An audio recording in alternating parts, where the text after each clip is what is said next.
ఇప్పుడున్న పరిస్థితుల్లో ఇంధన స్వలంబన అన్నది దేశానికి చాలా ముఖ్యం. ఇలాంటి వేళల్లో ఐఐటి, గౌహతి విద్యార్థులు ఆవిష్కరణ ఒకటి ఆసక్తికరంగానే కాదు, భవిష్యత్తు మీద సరికొత్త ఆశలకు తెరతీసేలా మారింది. ఇప్పటి వరకు ఎవరు ఫోకస్ చేయని అంశం మీద దృష్టి పెట్టిన విద్యార్థులు ఆశ్చర్యకరమైన ఆవిష్కరణకు కారణమయ్యారు.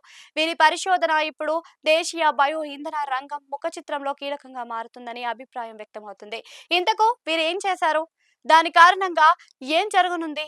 లాంటి వివరాల్లోకి వెళితే పలు ఆసక్తికర అంశాలు వెలుగు చూస్తున్నాయి. సింపుల్ గా ఒక వ్యాఖ్యలో చెప్పాలి అంటే ఒక బ్యాక్టీరియాతో బయోమెథనాల్ తయారు చేయవచ్చు అన్న సరికొత్త ఆవిష్కరణ ఐఐటి గౌహతి విద్యార్థులు కేర్ ఆఫ్ అడ్రస్ గా మార్చేశారు. ఇప్పటి వరకు బయోమెథనాల్ తయారీకి అనుసరించే విధానాన్ని పూర్తిగా భిన్నంగా ఈ తీరు ఉండడం విశేషం. సాంప్రదాయ పద్ధతిలో మెథనాల్ తయారీ చేసేందుకు భారీ ఉష్ణోగ్రత, ఖరీదైన రసాయన ఉత్పత్తులు అవసరమై ఉంటాయి. అయితే ఐఐటి గౌహతి విద్యార్థులు ఇలాంటి రసాయనాలతో పని లేకుండా ఒక బ్యాక్టీరియాతో బయోమెథనాల్ తయారీ చేసే విధానాన్ని గుర్తించారు. సాధారణంగా బయో ఇంధనాలను మొక్కలు లేదంటే ఆహార పంటల ద్వారా తయారు చేస్తారు. దీని కారణంగా ఆహార కొరత ఏర్పడే ప్రమాదం కూడా ఉంది. అందుకు భిన్నంగా విద్యార్థులు తయారు చేసే విధానంలో పంటలతో పని లేదు. ఈ కారణంగా ఆహార భద్రతకు ఎలాంటి ముప్పు ఉండదు. అంతేకాదు ఈ విధానంలో ఎలాంటి విషపూరిత రసాయనాలు విడుదల కాకపోవడం మరో విశేషం. ఇంతకు వీరేం చేశారు అన్న విషయాల్లోకి వెళితే ముందుగా మిథెలోసైనస్ ట్రైకోస్పోరియం అనే ఒక బ్యాక్టీరియా గురించి తెలుసుకోవాలి. అప్పుడు విషయాలు మరింత తేలికగా సులువుగా అర్థం కావటమే కాదు, మన విద్యార్థులు సాధించిన ఘనత ఇట్టే అర్థమవుతుంది.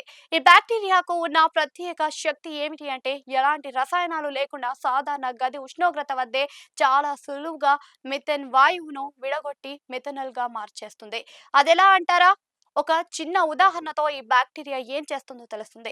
మొక్కలు వాతావరణంలోకి కార్బన్ డయాక్సైడ్, సూర్యరశ్మి, నీటిని తీసుకొని కినర్జన్య సంయోగ క్రియ ద్వారా మనకు అవసరమైన పిండి పదార్థాలను, ఆక్సిజన్ ను ఎలా తయారు చేస్తాయో ఈ బ్యాక్టీరియా కాలుష్య వాయువులైన మిథేన్, కార్బన్ డయాక్సైడ్ ను తీసుకొని తన లోపల జరిగే జీవక్రియల ద్వారా మనకు అవసరమైన ద్రవ మిథనాల్ ను ఉత్పత్తి చేస్తాయి. ఈ ప్రక్రియ మొత్తం సహజ ప్రక్రియ ద్వారానే జరుగుతుంది. కాబట్టి దీని కారణంగా ప్రమాదకర రసాయనాలు వాడాల్సిన అవసరం అయితే ఉండదు.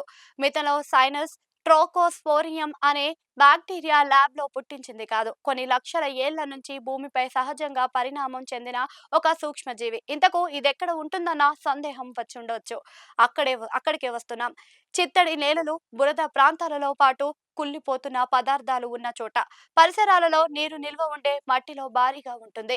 ఇది మనుషులకు ఎలాంటి హాని చేసే బ్యాక్టీరియా కాదు, అంటే మంచి బ్యాక్టీరియా అన్నమాట.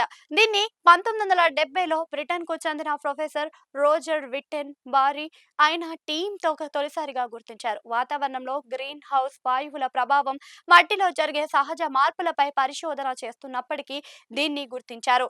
ల్యాబ్ లో దీన్ని పరిశీలించినప్పుడు మిథేన్ వాయువును తిని బతికే విలక్షణమైన బ్యాక్టీరియా జాతిగా గుర్తించారు.